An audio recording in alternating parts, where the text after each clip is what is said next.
Hello and welcome to January 2024's issue of D.U.M B Monthly, the only series that brings you dedicated updates to manga and beyond.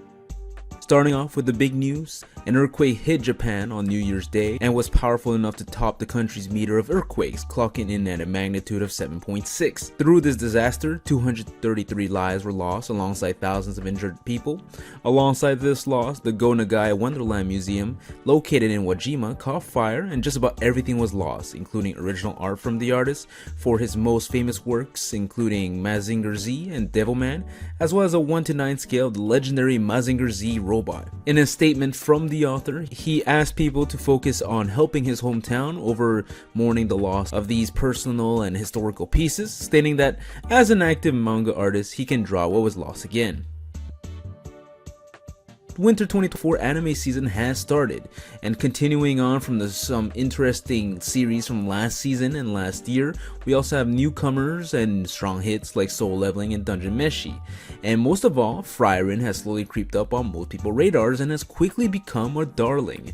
Whether or not it has the standing power to become anime of the year is hard to tell, but it is making a good case for itself. Continuing on to talk about the more anime side of things, Crunchyroll's Anime Award nominees are out, and fans were able to vote for their favorite animes, giving them a slight edge in various categories.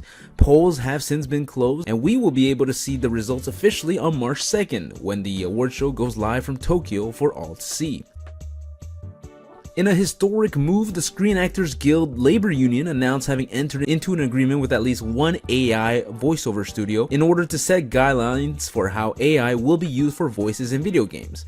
While I suppose a deal is better than no deal, many prominent video game voice actors have come out being confused with how exactly this agreement was made without the input of any voice actors. Even though this news is more closely tied to the video game space, I do think that anime in particular is not too far removed, and this is probably something the anime space will need to start thinking about in regards to how AI voiceovers will be dealt with in the future. Have you ever seen some anime merch and thought to yourselves, is this the legit merch or is this counterfeit merch? Well, me neither, because if we're being honest, most of the time it's not legit, but a new lawsuit filed by TV Tokyo against Chinese counterfeit manufacturers and sellers of fake Naruto merchandise came out with a win for TV Tokyo. The key thing is that the various platforms that houses avenues from which these manufacturers and wholesalers were able to get those goods out, like the various website hosting services like GoDaddy and marketplaces like Amazon and Walmart were also named and shamed, and are now asked to make lives a little bit harder for these counterfeiters. In the grand scheme of things, I don't know how much this will solve the counterfeit merch landscape, as it does feel a little bit teethless and feeling more like a moral victory, but a moral victory nonetheless, and draws a line in the never-ending fight against fake merch. At the tail end of 2023, a Spy X Family movie titled Code White was released and stood strong for the first 3 weeks of January at number 1 in Japan. This was an original story for the fan favorite Spy X Family anime, and for those who can't wait to see it over on the Western world, Crunchyroll has announced that they will also have theatrical releases in Western countries sometime this year. Golden Kamuy also had a live-action film adaptation released on the 19th of this month and has dethroned Spy X Family and took that number 1 spot. We've covered Golden Kamuy on our podcast and enjoyed the series enough, though I don't think anybody really needed a live-action adaptation. While there's not too many reviews out there, especially for us in the West, early impressions online seems to indicate that it is a fun experience that doesn't detract from the source material, which, if we're all being honest, is really all we can ask for. Due to how new it is, no word on international releases just yet, though live action adaptations rarely make it to the West if we're being perfectly honest. Speaking of Japanese movie releases, it is with great self-control that I'm here to inform you that Gundam Seed Freedom is here. And as a longtime fan of the original Gundam Seed and its sequel Gundam Seed Destiny, I'll be the first to stand up and say that I didn't really need the sequel movie. Now, the movie is just freshly released at the time of this video's creation, and a cursory skim online shows a very mixed reception. I'll withhold judgment until I lay my eyes upon it myself, and here's to some light wishful thinking. For movie theater related news for us in the West, the 2005 Final Fantasy VII Advent Children movie that blew my mind with its visuals back in the day will be back on the big screen for a limited time. In a collab between Square Enix, Fathom Events, and Sony Pictures, over 600 theaters in the US will have the movie rerunning on February 21st and 22nd. and only on those 2 days. I personally remember that one ridiculous sequence of scenes where Cloud gets boosted by all his pals being worth the entry fee alone, so like an unsuspecting friend to watch some over-the-top action. With movies on the mind, award season is upon us, and various mainstream nominations and even some awards have been handed to some works in our part of the world. I personally want to focus on 2 anime or anime adjacent properties. First one we have is Boy and the Heron, which is the latest Studio Ghibli film, as well as Godzilla Minus One, one of, if not the best modern Godzilla movie. Both have become recipients to a plethora of nominations and awards, of which you can find a list scrolling through those around now.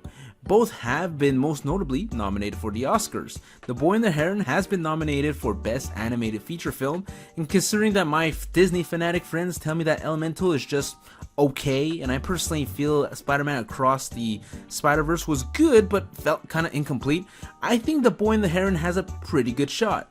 On the other spectrum, Godzilla Minus One has been nominated for Best Visual Effects. While I think Godzilla Minus One has some pretty good visual effects, I will admit that this round seems a little tougher for our scaly friend.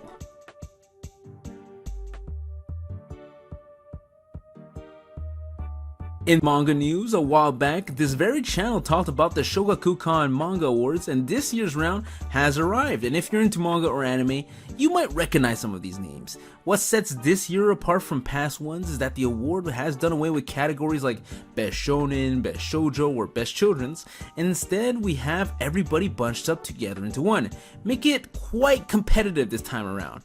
In any case, let's give a warm round of applause for Frieren, Beyond Journey's End, The Elusive Samurai, Tsuji de Asobo, and Trillion Game. Heart Gear is a strangely fated series. First coming out in 2019, the series went on hiatus in May of 2020 due to the mangaka Takaki's poor health. After a break of over 2 years, the series came back, but things then went for the worse again as the series was put on hiatus at the tail end of 2022. Since then, the mangaka went on break, but on the 10th of January, the series officially returned to serialization with its 40th chapter. The series was a rising star that survived 2 hiatuses, so if you haven't read it yet, give it a shot now. Speaking of hiatuses, another series returns in the form of Haruka Ichikawa's Land of the Lustrous.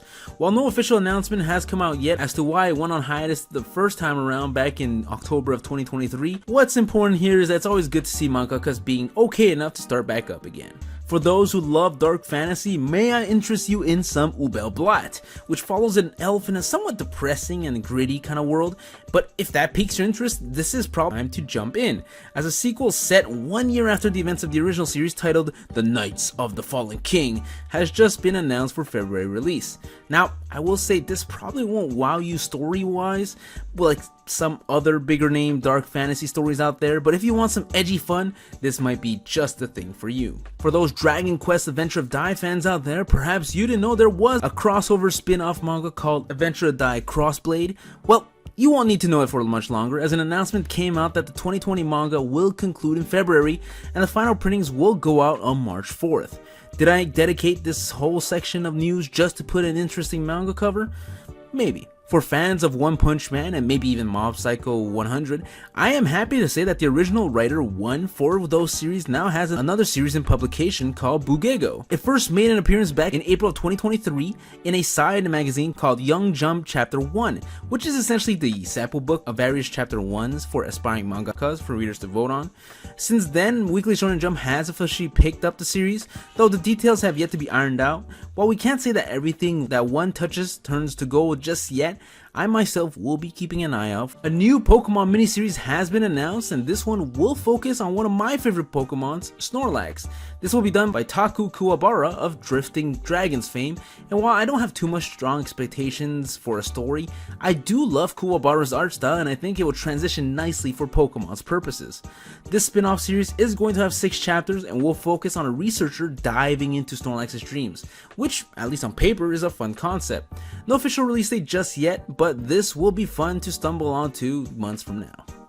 Finally, for our manga section, and possibly most importantly, Captain Tsubasa creator Yuichi Takahashi announced that he is formally retiring from serialized manga. Captain Tsubasa is a legendary soccer, or football for you European fans out there, manga that first came out in 1981 and has since paved the road for a multitude of other fantastic series out there. The last chapter will come out in April and the final printings will go out in June.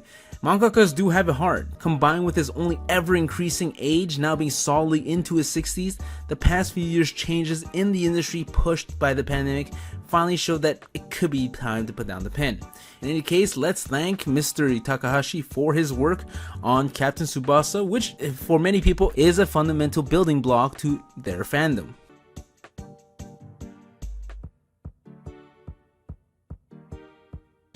If you're a fan of Demon Slayer, don't worry, we'll be getting more Demon Slayer. With the Swordsmith Village arc premiering in 2023 to good reception, the next upcoming arc called the Hashira Training arc is set to debut on February 23rd. There will even be a world tour with screenings happening in various big cities, days if not weeks leading up to the global release.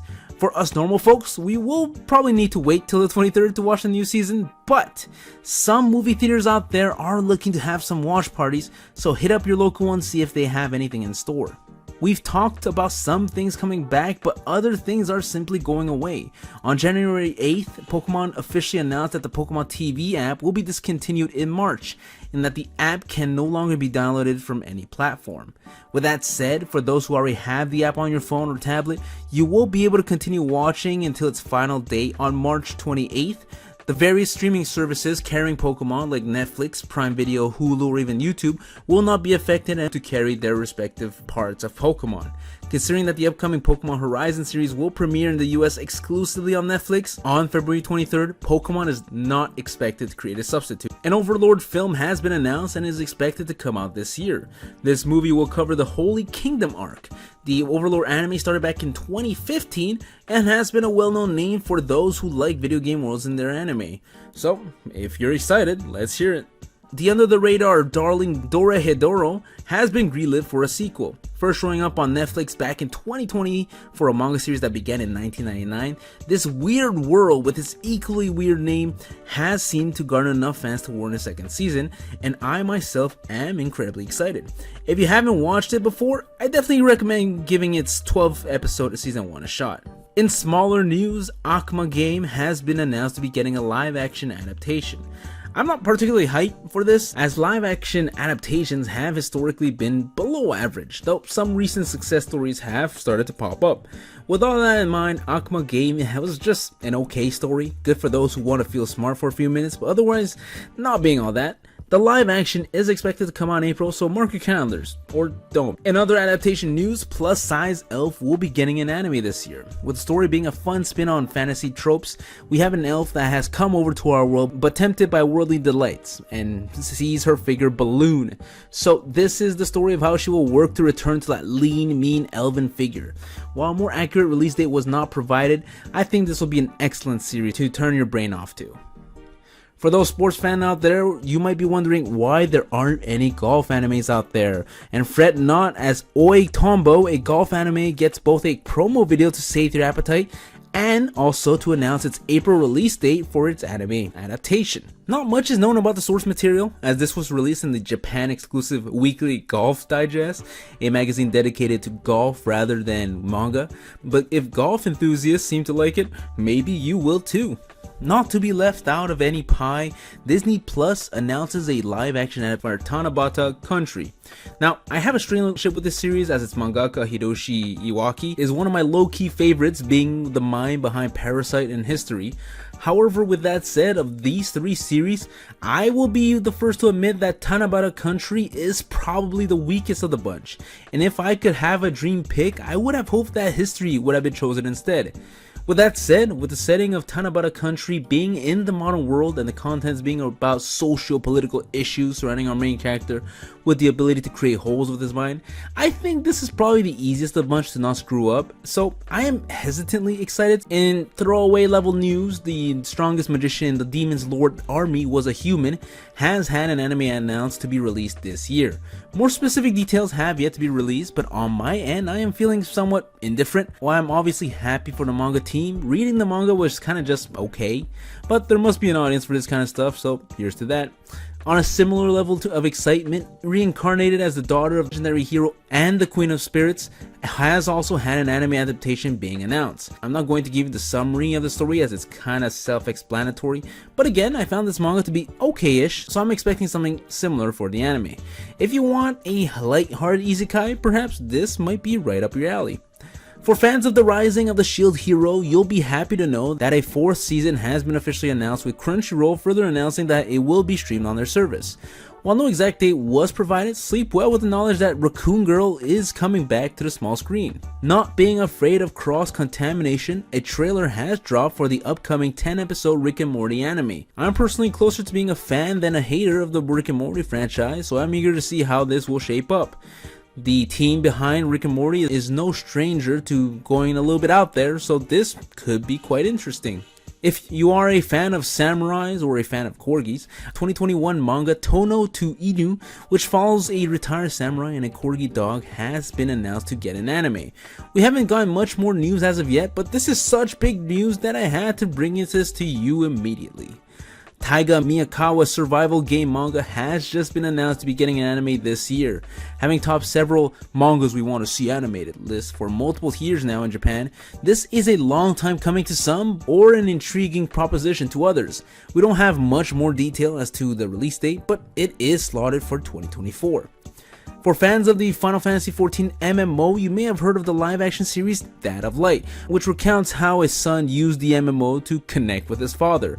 Well, it is with heavy heart that I am bringing to you the news that the real-life father that the story was based on has sadly passed away. Are you a fan of Spy X Family but wish it was just a tad bit more violent? Well, Street Fighter 6, the 6th mainline installment of the legendary fighting game title, has officially announced Spy X Family's Yor and Lloyd to the series. Kinda. While both can be played in game, they were really added as skins to other characters and neither have their own specific movesets, so while the trailer made it seem like both were added, the reality is that it's still Street Fighter roster but with a light coat of Spy X Family paint. With that said, I do like the idea, though the execution could have definitely been better. For our goodbye section, starting off our little obituary section to celebrate those now gone, we have the passing of Haruo Takahashi, best known for his long-running 27-year-long 4-panel weekly manga series Iwayuru Hitatsu no Chosan Sugi, but also for his animation work for series like Lupin III and The Magic Mirror, whose end credits list him as animator, as seen here. The classic mangaka Taro Nami passes at age 79 on the number of old-school sports series. A fun fact about the guy is that he was the youngest of 4 brothers, who were all mangakas themselves. While the series he did work on never quite made it to the West, they still played a role in paving the road for some of the greatest sports series we've come to know and love, so here's to him. That just about wraps up January 2024's issue of D.U.M.B Monthly. Coming next month, we'll revisit the month of February and go on so forth. Thank you all for watching. I hope you guys enjoyed this. If you did, please leave a like or subscribe or both.